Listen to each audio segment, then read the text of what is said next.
2 million bodies litter the battlefield.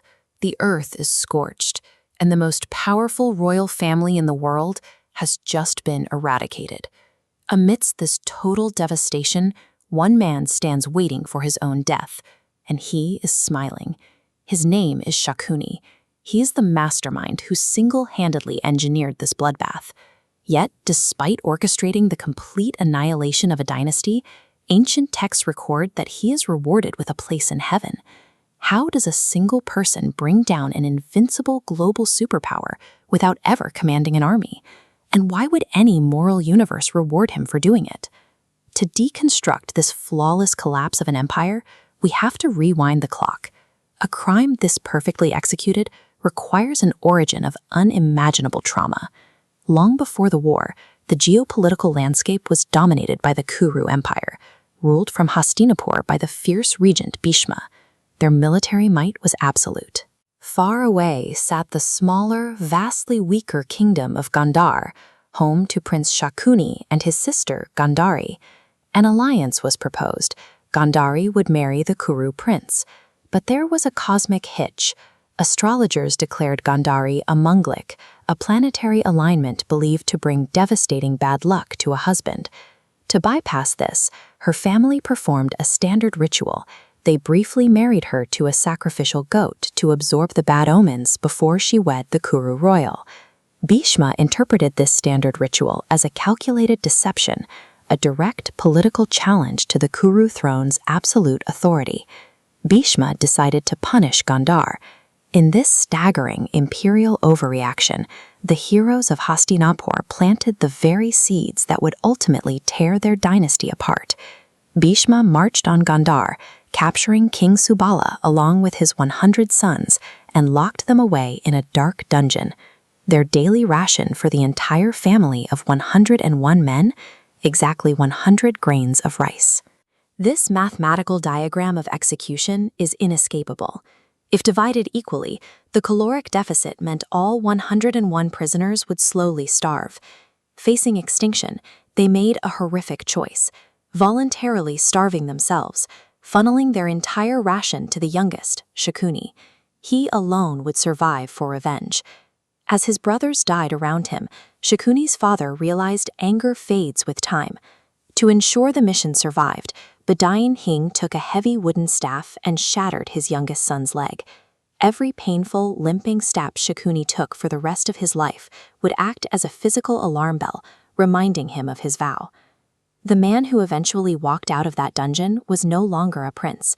He had been compressed by agony into a highly focused psychological weapon, aiming directly at the heart of Hastinapur. When finally released, the Kurus expected Shakuni to flee back to his kingdom in fear. Instead, he politely declined his crown and chose to stay in Hastinapur, permanently embedding himself within the very palace of his captors. He knew a direct military assault was useless against the Kuru Empire. The walls were too thick, the armies too vast. A structure that massive can only ever be brought down by rotting the very foundation from the inside. Shakuni quickly identified Prince Duryodhana's immense ego and insatiable greed as the empire's primary structural weakness. He attached himself as Duryodhana's closest advisor, constantly feeding his paranoia and amplifying his worst impulses.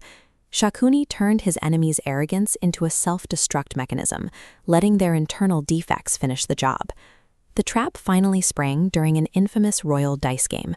Shakuni arrived with a very specific set of dice, carved in secret directly from the bones of his starved father.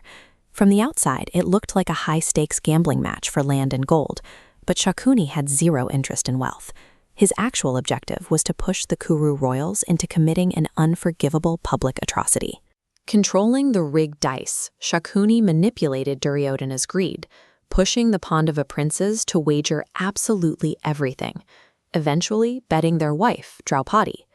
When lost, Duryodhana ordered her dragged into court and humiliated, while the elders sat in absolute silence. The 13-year exile functioned as a slow-burning fuse, ensuring the victims would return a decade later hardened and primed for a war of total retaliation.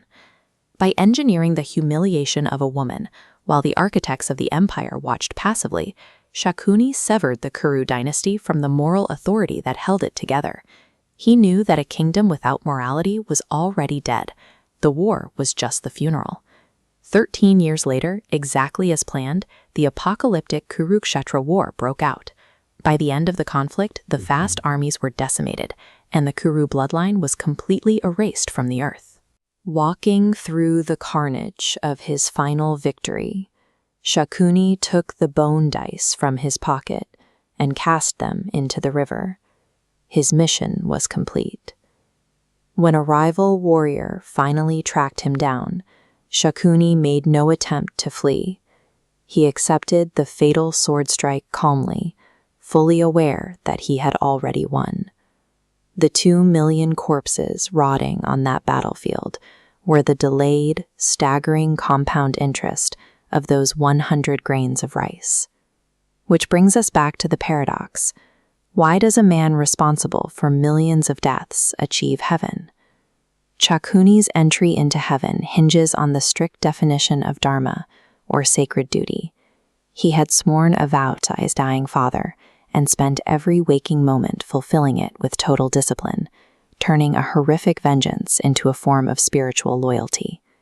Even today, deep in the forests of Kerala, there is a village that maintains an active temple dedicated not to the heroes of the epic, but to Shakuni. They worship his unwavering focus and sheer force of will. Shakuni was undeniably a monster, but he was a monster entirely manufactured by the hubris of his captors. His story is a chilling reminder that an arrogant empire doesn't need an outside enemy to fall. It will happily plant the seeds of its own destruction.